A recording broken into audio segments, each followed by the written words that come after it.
ज्यावेळेस मुलगी love marriage करून पळून जाते ना, त्यावेळेस ते बापाच्या हृदयाचं पाणी पाणी होत असते, लक्षात ठेवा. अरे पहारीने जमिनीमध्ये घाव घालावा तसा घाव त्या बापाच्या हृदयामध्ये घातला जातो. त्या बापाला वाटतं काय अपराध केले, काय चुकलं माझं. 22 वर्ष तर हाताच्या फोडाप्रमाणे मुलीला सांभाळलं, कॉलेजाला गेली, 22 दिवस एखाद्या मुलाच्या प्रेमात मुलगी पडली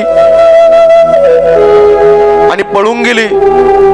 जिवंत असून मेल्यासारखा बाप असतो. म्हणून या साबळे परिवाराच्या वतीने मी सगळ्यांना, या महाराष्ट्रभरातल्या सगळ्या लोकांना जाहीर आवाहन करतो युट्यूब चॅनलच्या माध्यमातून, माझ्या ताईंनो, माझ्या दिदींनो, तुम्हाला शाळेमध्ये जाता आलं तर जा, नाही तर जाऊ नका. कॉलेजाला जाता आलं जा, नाही तर जाऊ नका. चांगला जॉब करता आला, नोकरी करता आली, पुणे मुंबई सारख्या शहराच्या ठिकाणी करा, नाही तर करू नका. पण बसलेल्या बापाची मान या समाजामध्ये खाली होईल असं कधी पाऊल टाकू नका. हाडाचे काढे केले, रक्ताचं पाणी केलं, नेत्राचा दिवा केला, हाताचा पाळणा केला, मुलगी पळून गेली.